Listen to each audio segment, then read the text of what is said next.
were talking offline before we jumped in live here for everybody that this felt like a game the Celtics were never going to win. Why is that the case?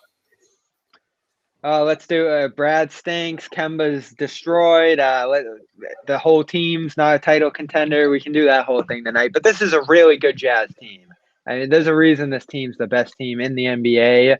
Their shooting emerged into that second half, and Donovan Mitchell, who I try to tell you guys, is every bit as good as Jaylen Brown, if not better.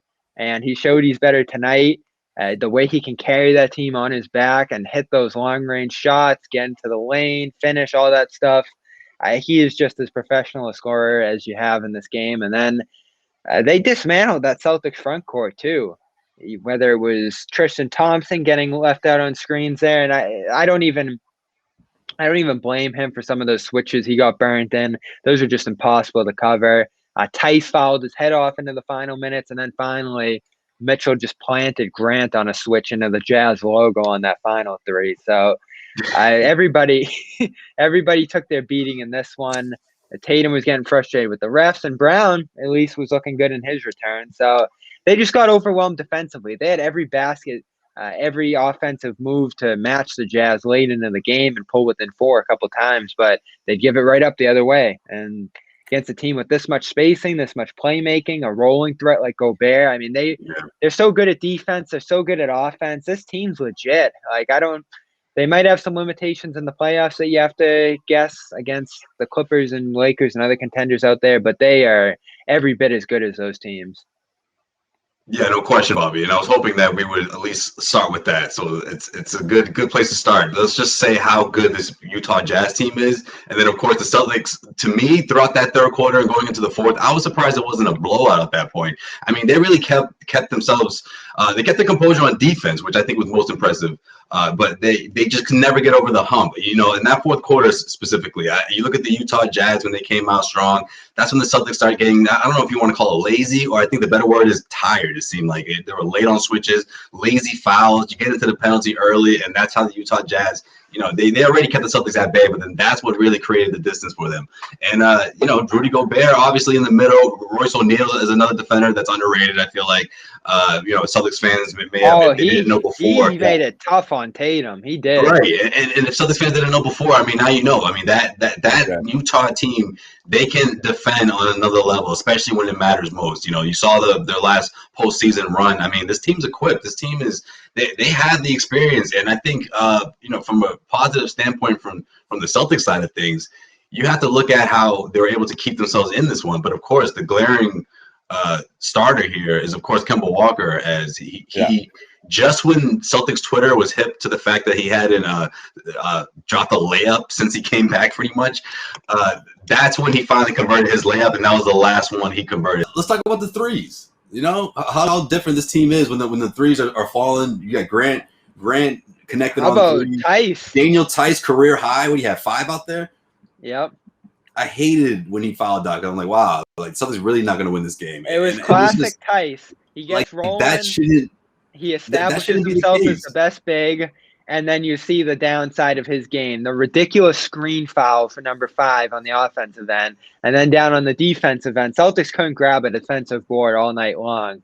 I think they ended up winning the offensive rebounding battle, but there were about 3 or 4 plays where it bounced off Thompson or Theis fouls Gobert from behind or that kind of stuff. Yeah. So there were like 3 or 4 plays where Utah technically got an offensive rebound, and that last foul on Theis was one of those plays and sends Gobert to the line for a key free throw. That's a big reason Utah gets into the bonus early in the third and the fourth.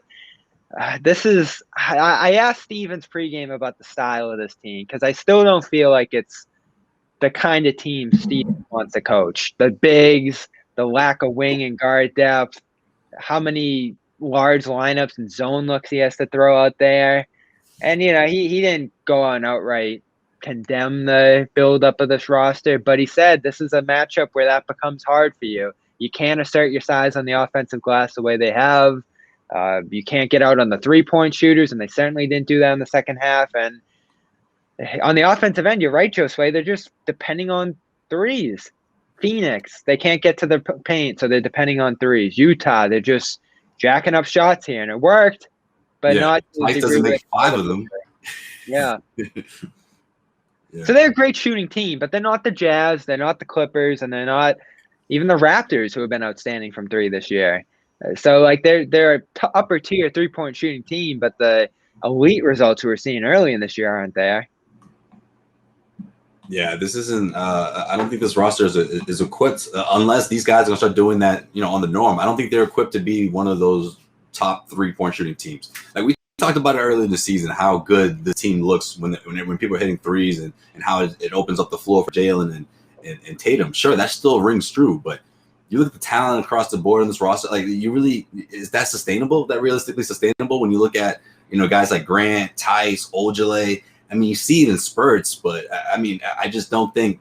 I mean, Jeff Teague isn't connecting on 3-pointers out there, so it's just that I think speaks volumes to where Brad Stevens is in a tough spot in certain instances where the offense runs dry like it did in that third quarter. What was it, a 6-minute span? They couldn't score a bucket, and you had Tatum out there. I mean, 3-point shooting all of a sudden.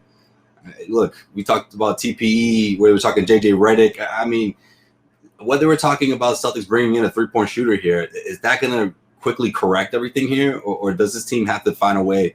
Brad Stevens have to find a way to get these guys hitting 3-pointers at a more consistent me, guys. Like I said, I'm not an apologist for anybody. I just don't know what Brad does here with this roster, and that gets people what they want. Hasn't he done everything?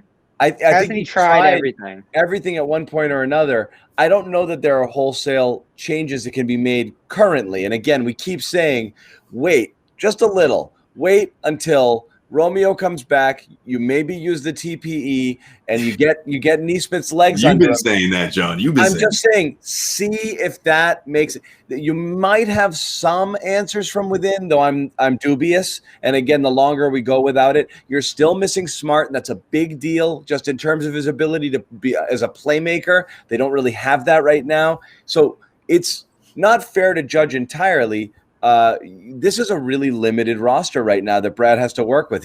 You don't have shooters when you're bringing guys off of the bench there. There's just not a lot that can be done.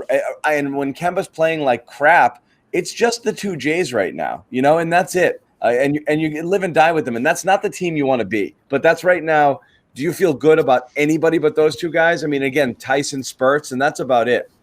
Theis, for the most part, I guess. Grant's had a good West Coast trip. I know. Tristan did too. That's not cute enough for you, John. You're not thrilled about that. No, that's not it. All I'm saying is, like I said, is all of those guys will do a little something where you're like, that's not bad, but you're grading on a curve. Like you'll get useful semi minutes every once in a while. He'll come out, knock down a couple threes, or play a decent defense like he did the other game down the stretch there on Kawhi. But you're not getting sustained. You're not bringing these guys in and they're buoying you. Like you can't count on them on a. You can really only count on the Jays right now on a regular basis. The wing play is slipped. Yeah. So you're seeing Javonte Green exit the rotation, which I think is interesting because the last we saw him, he was playing okay. Again, not a difference maker. He wouldn't have swung this game. But semis players slipped definitively. There's been a number of games in recent weeks where he has had 0 points. He was a little better in this one. Still, though, they rely on him a little too much for anybody's liking. So you're relying on double bigs all the time. That's pretty much what it is at this point. And do you love that? Sadly, it now is honestly the only viable roster. And it's amazing because we're killing it for being so bad and so ineffective to start the year. And that was also because Thompson was considerably worse, and he's been playing better of late. But that might be your only viable roster, certainly now with Smart out. That two big lineup is better than what you're going to roll out there with most times. You almost have to do it.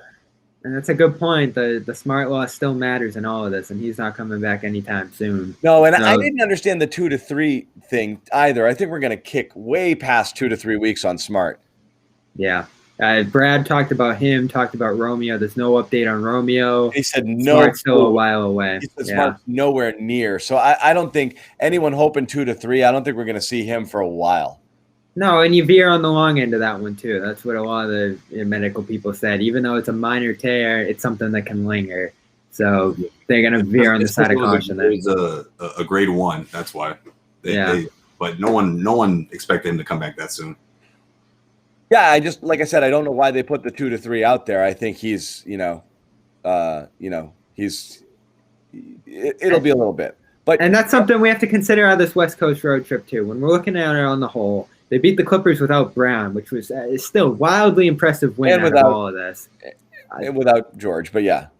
They beat a pretty good Warriors team. I mean, they've been at least a mid-level team, probably something above that throughout this whole year. And we've already went over what this Utah team is on this West Coast road trip. And even the Kings have been on a tear. I think they won again tonight to make it 7 of 8. So these were all really good teams that they ran into out here.